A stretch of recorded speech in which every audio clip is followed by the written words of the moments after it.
आजच्या भागात आपण पाहणार आहोत. आता मनापासून कुठेतरी लक्ष्मीला वाटत असतं की इतके दिवस आपण जे काही करत होतो ते चुकत होतो, पण आता नाही. आता आपण सिद्धूला मोठ्या मनाने माफ करायला हवं. आणि म्हणूनच तिने आता सिद्धूला सिद्धू अशी हाक मारलेली असते. सिद्धू जेव्हा हाक ऐकतो तेव्हा तो मात्र एकदमच चकित झालेला असतो आणि तो आता मागे वळतो आणि लगेचच जातो तो म्हणजे लक्ष्मीकडे आणि लक्ष्मीला म्हणतो की काकू, तुम्ही मला सिद्धू अशी हाक मारली का? भावनाला सुद्धा म्हणतो की खरंच असं झालं आहे का, की मला वेगळंच काही ऐकायला आलं आहे? तर भावना म्हणते की नाही, हाक मारली आहे. तर दुसरीकडे लक्ष्मी म्हणते की हो, मी तुला माफ केलं आहे, तू खरंच खूप चांगला आहेस, मी तुला ओळखण्यात चूक झाली, असं देखील लक्ष्मी आता म्हणत असते. लक्ष्मीने असं म्हटल्याबरोबर सिद्धू लगेच त्यांचे पाय धरतो, कारण सिद्धूला कधीपासून हा क्षण हवा होता की लक्ष्मीनं तिला माफ करावं आणि त्याचा मनापासून स्वीकार करावा. आणि आता त्याच्या मनासारखं सगळं काही झालेलं असतं आणि त्यामुळेच तो प्रचंड असा खुश असतो आणि तो वरतून म्हणतसुद्धा असतो की खरंच मला ना आज आपले पहिलेचे दिवस आठवत आहेत, म्हणजे आपण आपली मैत्री झाली आणि ते सगळं काही मला आता आठवते. आणि असं बोलूनच त्याने आता अक्षरशः डोळ्यातनं पाणी आलेलं असतं त्याच्याकडे. दुसरीकडे पाहायला मिळतं की जी लक्ष्मी असते तिलासुद्धा वाईट वाटत असतं की इतके दिवस ती सिद्धूला ओळखू शकली नव्हती. सिद्धू किती चांगला आहे तरीसुद्धा सिद्धूला तिनं नावं ठेवली होती आणि ती म्हणते की मगापासून मी बघते तू आमच्या भावनाला किती समजून घेतोय, आम्हालासुद्धा कसं समजून घेतोय, खरंच तुला मानायला हवं. आणि असं सगळं काही बोलून त्याचे आता कौतुक ती करत असते. आणि दुसरीकडे मात्र आता सिद्धू म्हणत असतो की मला एकच गोष्ट हवी आहे तुमच्याकडनं, ते म्हणजे ना तुम्ही ना एकदा मला जावई बापू अशी हाक मारा ना. असं म्हटल्यानंतर लक्ष्मी जी आहे ती भावनाकडे पाहत राहते. तर लक्ष्मी आणि भावना एकमेकींकडे पाहतात. तर भावनासुद्धा लक्ष्मीला डोळ्याने हां असं म्हणते की बोल त्याला, म्हणजे त्याला बरं वाटेल. तर जेव्हा हे सगळं काही घडत असतं तेव्हा मात्र आता सिद्धू जो आहे तो नाराज असतो. त्याला असं वाटतं की नाही, आता काही या बोलणार नाही आहेत मला, म्हणून तो नाराज असतो. पण दुसरीकडे मात्र आता लक्ष्मी जी आहे ती म्हणत असते की जावई बापू, मी तुम्हाला माफ केलं. असं जेव्हा आता लक्ष्मी म्हणते ना, तेव्हा मात्र आता खूप जास्त आनंद जो आहे तो इथे असणाऱ्या सिद्धूला झालेला असतो. सिद्धू म्हणतो की आता मी धन्य पावलो, आत्ता मला कुठेतरी बरं वाटते. म्हणजेच मी विचार करत होतो की कधी एकदा मला ह्या सगळ्यातून बाहेर पडता येईल, पण खरंच आज ना मला एकदम भारी वाटते. म्हणजे तुम्ही मला जे काही आता माफ केलेलं आहे ना त्यामुळे. पण आता इथे मात्र जी लक्ष्मी असते ना ती म्हणत असते की बघ, मी जरी आता तुला जावई बापू म्हटलं ना तरीसुद्धा ना तू माझा ना फ्रेंडच आहे. हां, मला तुझं आणि आपलं नातं हे बदलायचं नाही आहे. सिद्धू म्हणतो विषय आहे का, आपलं नातं कधीही बदलणार नाही, जे जसं आहे ना तसंच राहणार आहे. आपल्या नात्यात पहिल्यासारखी जी फ्रेंडशिप होती ना तीच. तुम्हाला कधीही काही झालं ना, मला हाक मारावीशी वाटली ना तरी कधी हाक मारा, मी तुमच्यासाठी येऊ शकतो. दुसरीकडे इथे जयंत जो आहे तो आता कंपनीमध्ये त्याच्या कामासंदर्भात बोलत असतो आणि त्याचं काम जे आहे ना ते कुठेतरी अडकलेलं असतं. म्हणजे त्याच्या मनाप्रमाणे ते काम झालेलं असतं. प्रत्येक वेळेला जयंतच्या मनाप्रमाणे काम होईल असं थोडी असतं आणि त्याच्यामुळे त्याची खूप जास्त चिडचिड होत असते, खूप जास्त तो तापलेला असतो. तेवढा तर जानू तिथे जाते आणि जानू जी आहे ती आता एक थेरपी त्याच्यावर करायचा प्रयत्न करते. जसं तिला त्या डॉक्टरांनी सांगितलं आहे ना तसं ते फॉर्म्युला ती इथे ट्राय करायचा प्रयत्न करते. जो जयंत बसलेला असतो त्याला म्हणते की इथे ये. जयंत थोडा शांत हो आणि त्यानंतर ती त्याला हसायला सांगते. जयंत म्हणतो की काय आहे जानू तुझं आता? तर जानू म्हणते माझ्यासाठी तू इतकं करणार नाही का, मी तुला सांगते ना, मी तुला ना वेगवेगळ्या नकला करून दाखवते, त्या नकला तू बघायच्या आणि त्या पद्धतीने तू हसायचं. आणि त्याच वेळेला आता जानूने एक माकड चाळे करायला सुरू केलेले असतात. म्हणजेच ती आता हात काय वरती करत असते, डोक्यावर काय हात ठेवत असते, कमरेवर ठेवत असते आणि नाचत असते. आणि हे सगळं काही बघून ना तिथे असणारा तो जयंत जो आहे त्याला हसू येत असतं आणि तो एकटक जो आहे तो आता पाहत असतो. आणि जयंत जो आहे ते बघून त्याला खूप जास्त हसू येतो. तो हसण्याची लिमिट जी आहे ती वाढवतो पातळी, कारण ते तसंच खरं तर जानूला करायचं असतं, कारण डॉक्टरांनी तसं सांगितलेलं असतं जेव्हा तू हसेल ना तेव्हा तो मोकळा होईल असं डॉक्टरांनी सांगितलेलं असतं. आणि त्यामुळे त्या पद्धतीनेच आता जानू जी आहे ती त्याला हसवायचा प्रयत्न करत असते. जानूला ज्या पद्धतीने डॉक्टरांनी सांगितलेलं असतं त्या पद्धतीने जानू एक स्टेप करते, तरी ते जयंत खुदू हसत असतो.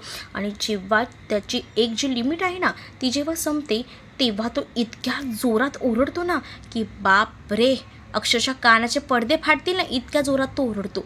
आणि त्यामुळे आता जानू म्हणते की आता कसं वाटतंय तुला? ह्या मूर्खापणाचा बाजार इथे मात्र हा सुरू असतो. ती त्याला म्हणते, आता बरं वाटतंय का तुला? अजून ओरड, तुला किती ओरडायचे? आणि तो अजून मोठमोठ्याने ओरडत असतो. आणि त्याच वेळेला आता जानू त्याला मिठी मारते.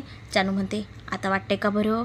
वाटतंय ना बरं? मला माहिती आहे जे काही होतं ते सगळं काही तुझ्या मनातनं निघालं असेल. तर इथे जयंतसुद्धा म्हणतो, हो गं जानू, माझ्या मनात ना खूप काही साठलेलं होतं, पण काय सांगू तुला, आता तू जो काही हा फॉर्म्युला वापरलास ना माझ्यासोबत, मी हसता हसता कधी ओरडायला लागलो ना मलाच कळलं नाही गं. असं बोलून तो आता जानूला जवळ घेऊन खूप जास्त रडत असतो. जानू म्हणत असते की आपल्याला हळूहळू ना असेच थोडे थोडे का होईना बदल करायचे आहेत. आणि असं बोलून ती त्याला व्यवस्थितपणे सगळं काही समजावून सांगत असते.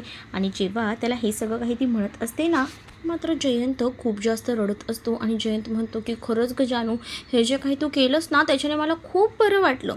त्यावर जानूलासुद्धा बरं वाटतं. जानू विचार करते की चला, आपण जे काही करतोय ना ते योग्य करतोय. दुसरीकडे आता घरी सिद्धू आणि भावना आलेली असतात. भावना आणि सिद्धू जेव्हा घरी येतात ना, तेव्हा मात्र आता पाहतात तर काय, समोर जी सिंचना असते ती अधिराजला राखी बांधत असते. आणि सिद्धू हे सगळं पाहतो तर त्याला धक्का बसतो. पण सिंचना आणि अधिराज खूप जास्त खुश असतात. तर दुसरीकडे मात्र सिंचना आता म्हणत असते की कोणाला तरी वाटलं होतं की ह्याने माझ्याकडनं राखी बांधून घेतली नाही तर मी अशीच राहीन, पण मी माझ्या लाडक्या भावाला म्हणजे अधिराजला तर राखी बांधली आहे आणि त्याने सुद्धा आनंदाने माझ्याकडनंही राखी बांधून घेतली. आणि त्याच वेळेला ती समोर बघते तर सिद्धू असतो आणि ती मुद्दामूनच अधिराजला पेढा भरवते. तर रेणुका हे सगळं पाहत असते. तर आधीच ना सगळं जाऊन सिंचनाने घरी सांगितलेलं असतं की तिच्यासोबत जे जे काही सिद्धू वागला होता ना ते सगळं, आणि तिच्याकडनं राखी बांधून घेतली नव्हती. म्हणूनच आता आजी म्हणत असते की ये सिंचना इथे ये, मी तर पण बघते आता तुला राखी कसा काय हा बांधू देत नाही ते. तर सिंचना समोरच उभी असते आणि त्यामुळे सिंचना अगदी ॲटिट्यूडने रागातच त्या सिद्धूकडे पाहत असते. आणि तिला असं वाटत असते की चला, आजीने म्हटल्यावर सिद्धू नाही बोलणारच नाही, सिद्धूला हा तर बोलावंच लागणार आहे आजीला. आणि आजीसुद्धा तेवढ्याच तावात सिद्धूला म्हणत असते. आणि सिद्धू जो आहे तो सुद्धा तितकाच हुशार असतो. सिद्धू म्हणतो की नाही नाही, काही झालं ना तरी मी काही हिच्याकडनं राखी बांधून घेणार नाही, कारण माझा विचार तर पक्का झालेला आहे, कारण हिनं जे काही केलेलं आहे ना ते तुम्हा कोणालाच माहीत नाही आहे. तर दुसरीकडे आता आजी म्हणत असते, मी तुझा ना एक सबूत बी ऐकून घेणार नाही, तुला सांगितलं आहे ना राखी बांधायची म्हणजे बांधावीच लागणार आहे तुला राखी, आजी असं म्हणते. आणि त्याच वेळेला मात्र आजीला तो म्हणत असतो की नाही बांधणार म्हणजे मी नाही बांधणार, मला काही गरज नाही हिच्याकडनं राखी बांधून घ्यायची. मला जेव्हा योग्य वाटेल ना, म्हणजेच जेव्हा मला पटेल ना की ही सगळ्या घरातल्यांना व्यवस्थित वागते, ही व्यवस्थित अशी चांगली सून बनलेली आहे, तेव्हाच कुठे जाऊन मी हिच्याकडनं राखी बांधून घेईन. कारण ही जे काही करते ना ते एकदम चुकीचं आहे आणि हे कुठेतरी थांबायला हवं. तेव्हाच मी हिला माझी बहीण मानेन आणि हिच्याकडनं राखी बांधून घेईन, असं देखील सिद्धूनं आता ठणकावून सांगितलेलं असतं. तर दुसरीकडे रेणुका आता सिद्धूला म्हणत असते की सिद्धू हे सगळं तू काय बोलतोय. तर सिद्धू रेणुकाला म्हणतो की तुला माहीत नाही आई हिनं काय काय करून ठेवलं आहे आणि मला बोलायची हिंमतही करवत नाही आहे, इतकं हिनं भयंकर कृत्य करून ठेवलेलं आहे, असं देखील सिद्धू आता म्हणत असतो. तर दुसरीकडे मात्र आता आजी जी असते ती आता सांगू लागते संपतरावांना आणि अधिराजला की हो असं ऐकायचं नाही, तुम्ही काम करा, ह्याला हाताला पकडा आणि ह्याला हाताला पकडल्यानंतर हा बरोबर हिच्याकडनं राखी बांधून घेईल, सिंचना चल तयारी कर, ह्याला राखी बांध. आणि त्याच वेळेला संपतरावांना आणि अधिराजांना तो थांबवतो आणि म्हणतो की नाही नाही, मी राखी बांधून घेणार नाही. आणि जर तुम्हाला वाटत असेल ना की मी हिच्याकडनं राखी बांधून घ्यायची तर माझ्या काही अटी आहेत, त्या अटी तुम्हाला बघाव्या लागतील. आणि म्हणजेच माझ्या अटी या आहेत की या घराचे 2 भाग होतील आणि ते म्हणजे इथे तुम्ही राहायचं आणि दुसरीकडे मी आणि भावना मॅडम होणार, चालणार आहे का तुम्हाला, तर सांगा. तर आजी आणि संपतराव भयंकर चिडतात आणि म्हणतात की हे काय करतोयस तू, घराचे 2 भाग, नाही नाही हे कधीच शक्य होणार नाही. तर मग आता इकडे मात्र जो सिद्धू असतो ना तो म्हणत असतो की मग हे असंच मी म्हणतोय तुम्हाला, हिने ना त्या घरात म्हणजेच दैवी कुटुंबात 2 भाग केले आहेत आणि हिनं कुटुंब पूर्णपणे उद्ध्वस्त, अशा बहिणीच्या हातात ना मला राखी बांधून घ्यायची नाही. माझी बहीण अशी नव्हती, जेव्हा ती व्यवस्थित होईल ना, जेव्हा ती एक चांगली सून चांगली मुलगी बनेल ना, तेव्हा मला तिच्याकडनं राखी बांधून घ्यायची आहे, तेव्हाच ती माझ्यासाठी एक चांगली बहीण होईल, असं देखील त्यांनी म्हटलेलं असतं. त्यामुळे आता सिद्धूने जे काही म्हटलेलं असतं त्यामुळे आता सिंचना मात्र अगदी खाली मान घालून उभी असते, कारण सिंचनाकडे तोंडात काहीच बोलण्याचा पर्याय उरलेला नसतो ना. तर इकडे मात्र रागारागात सिद्धू तर निघून जातो. पण आता जी आजी असते ना ती सगळा काही राग आहे ना, तो सगळा काही राग ह्या इथे असणाऱ्या या भावनावर काढते. भावनाला म्हणत असते की काय गं, तू शिकवतेस ना त्याला हे सगळं, त्यामुळेच तो इतकं सगळं वागायला लागलं आहे, नाहीतर असा आमचा पोरगा नव्हता. असं देखील आता आजी जी आहे ती भावनाला ओरडून बोलत असते. भावनासुद्धा काहीच बोलत नाही, कारण का भावनाला माहिती आहे या म्हातारीचं नेहमीच असतं, म्हातारीचं काही वेगळं नसतं.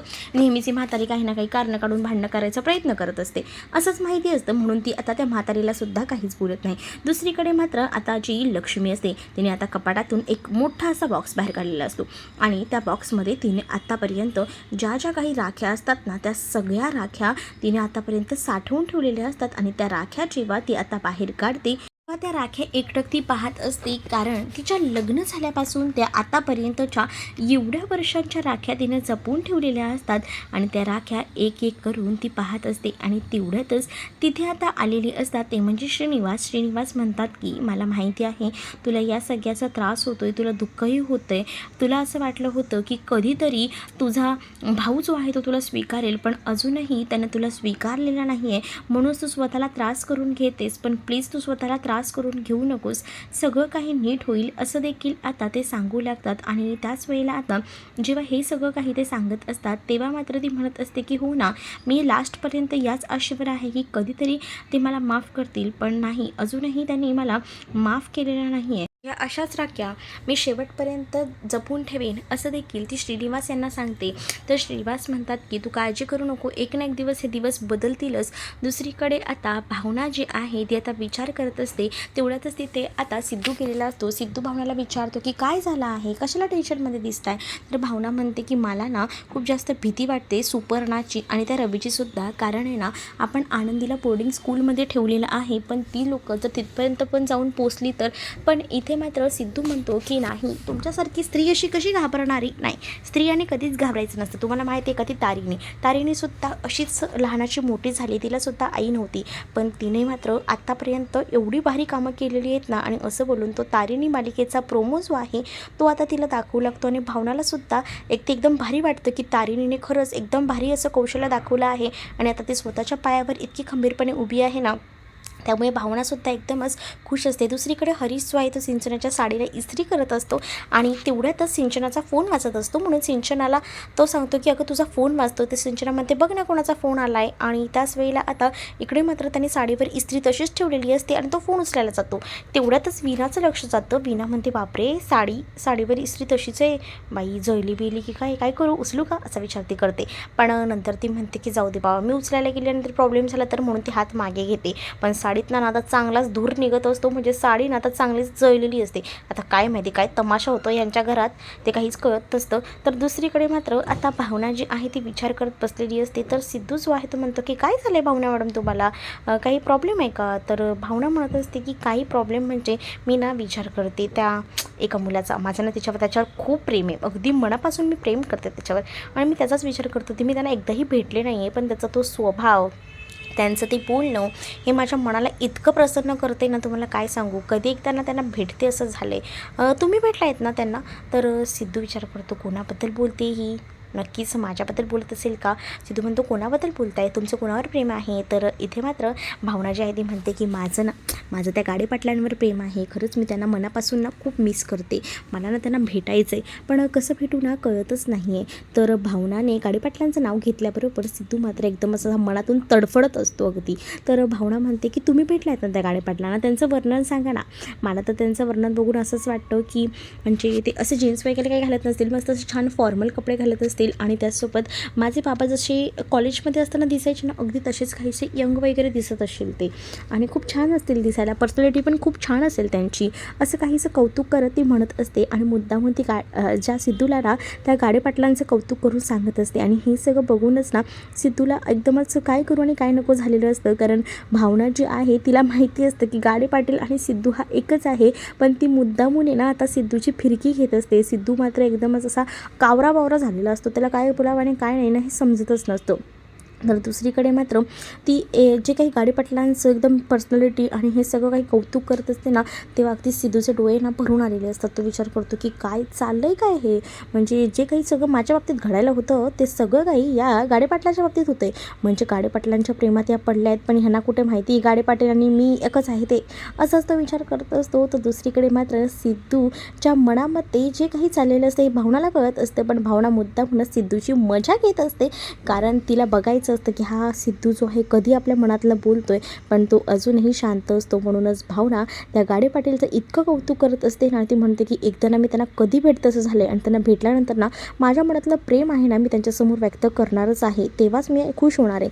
तर इथे ती म्हणते की थांबा, मी ना आत्ताच त्यांच्याशी फोनवर बोलून येते, त्यांचा आवाजसुद्धा मला ऐकावासा वाटतोय. आणि म्हणूनच ती फोनवर बोलायला म्हणून तिकडनं बाहेर पडते आणि ती फोनवर बोलायला आता चाललेली असते. जेव्हा ती फोन घेऊन तिकडनं जाते तेव्हा मात्र आता सिद्धू जो असतो तो मात्र विचार करतो की काय होतंय काय माझ्याबरोबर हे. दुसरीकडे जानू जी आहे ती विचार करत असते, ती म्हणत असते की मला जे काही सांगितलं आहे ते सगळं तर मी फॉलो करते, पण यामध्ये मला यश येईल का? म्हणजे डॉक्टरने जे जे काही सांगितलं आहे ते सगळं तर मी प्रयत्न करते, पण मला असं वाटतं की डॉक्टरांची ट्रीटमेंट घेणंसुद्धा गरजेचं आहे. पण जयंत ह्या ट्रीटमेंटला ऐकणार नाही ना, तो तिथे तर जाणार नाही. आणि त्यासोबत जानूला जयंतने तिच्यासोबत आतापर्यंत जे जे काही प्रसंग केलेले आहेत ते सगळे काही जानूला आठवू लागतात आणि जानू जी आहे त्या सगळ्या गोष्टींचा विचार करते. आणि जानूला हे सुद्धा आठवतं की जयंतवाणी जी काही ऐकवली होती आणि तो जो काही त्रास झाला होता हे सगळं काही जानूला आठवतं. आणि त्यामुळेच आता जानू विचार करते की नाही, जयंतवर लवकरात लवकर उपचार करणं गरजेचं आहे, असं तसं बसून चालणार नाही. मी आताच डॉक्टरांना कॉन्टॅक्ट करते. डॉक्टर जेव्हा मला काही पुढची ट्रीटमेंट करायला सांगतील ना तेव्हाच मला काय ते योग्य वाटेल. आणि म्हणूनच तिने आता डॉक्टरांना कॉल करायचं ठरवलेलं असतो. आणि जो डॉक्टर असतो ना, म्हणजेच तो डॉक्टर गोडबोले यांना कॉल आता तिनं केलेला असतो. जेव्हा डॉक्टर गोडबोलेंना ती कॉल करते तेव्हा डॉक्टर गोडबोलेंना ती सांगते की तुम्ही जी काही थेरपीज मला सांगितल्या होत्या त्या सगळ्या काही मी घरात करायचा प्रयत्न करते, पण त्याच्याने मला असं वाटत नाही की काय फरक जाणवेल असं. म्हणूनच मी आता म्हणते की काही वेगळं करता येईल का?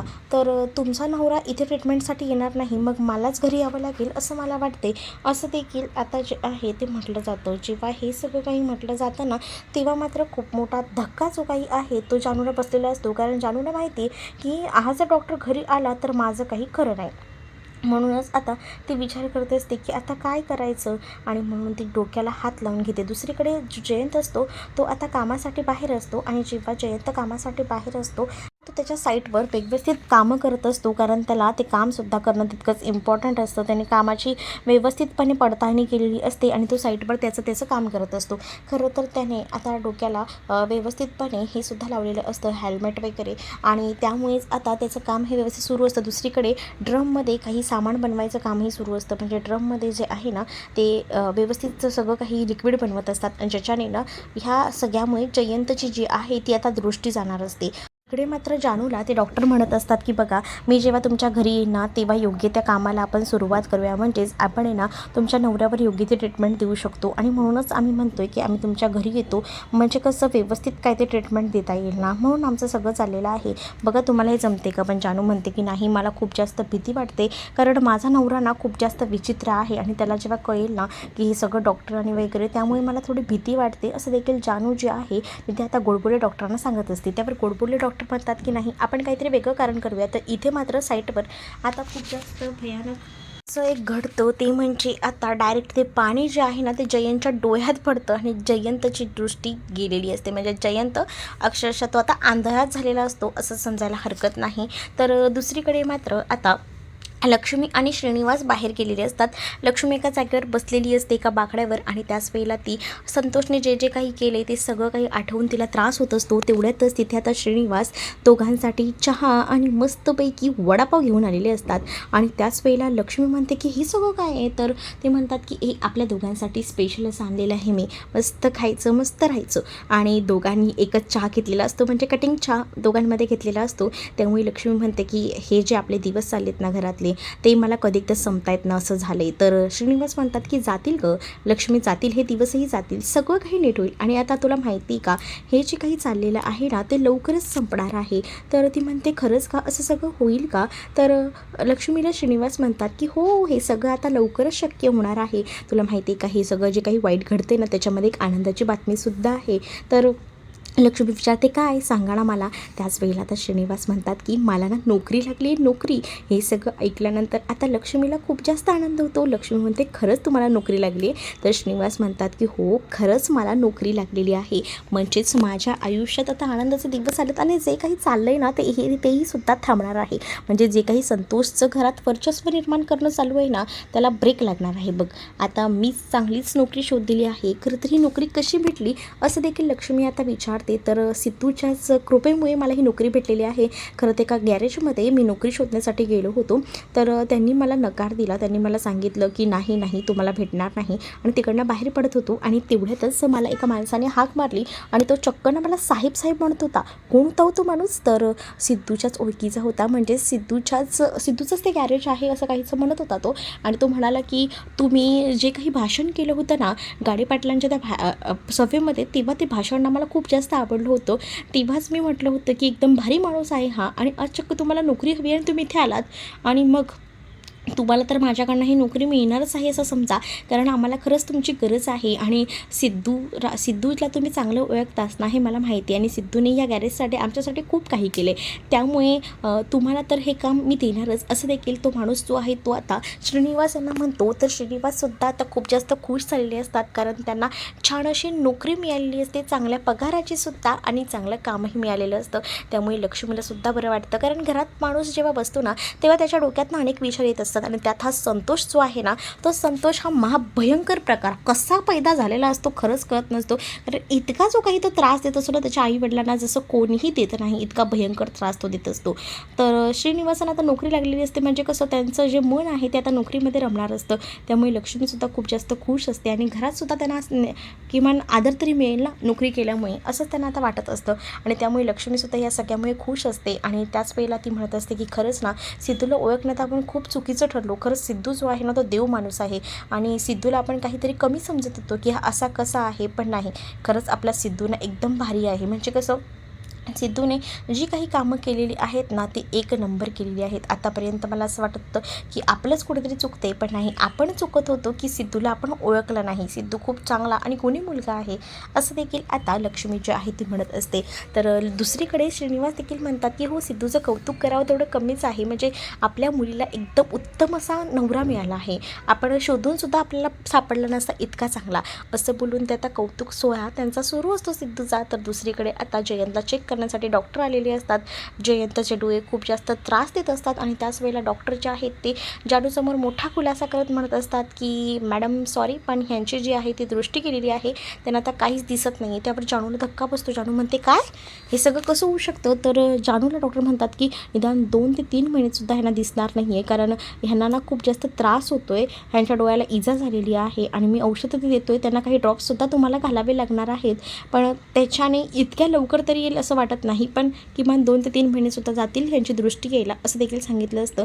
तर जयंतला हे ऐकून धक्का बसतो. जयंत एकटक पाहत असतो. तर डॉक्टर जानूला म्हणतात की तुम्ही ह्यांची विशेष काळजी घ्या, ह्यांना जे काही हवं नको ते सगळं काही बघा व्यवस्थितपणे, असं देखील सांगितलेलं असतं. जानूला खूप जास्त धक्का बसलेला असतो, तिला कळत नसतं, पण डॉक्टर आता काही जे औषधं आहेत ते वगैरे सगळं लिहून देतात आणि तिकडं निघून जातात. तर जानू जी आहे ती मात्र जयंतकडे बघत असते आणि जयंतला म्हणते की तू काळजी करू नको, तुझ्यासोबत नेहमीच मी कायम आहे, तुला मी सोडून जाणार नाही, असं काहीसं ती आता म्हणत असते. तर जयंत खरंच तुम्हाला वाटतं का ह्याची दृष्टी गेली असेल की हा नाटक करत असेल? काही करू शकतो हा माणूस, खरंच काही कळायला मार्ग नाही, पण तुम्हाला काय वाटतं हे मला कमेंट करून नक्कीच सांगा. त्याचसोबत तुम्ही जर आपल्या चॅनलवर नवीन असाल तर चॅनलला सबस्क्राईब करा. चला तर मग भेटूया पुढच्या भागामध्ये. तोपर्यंत टाटा बाय.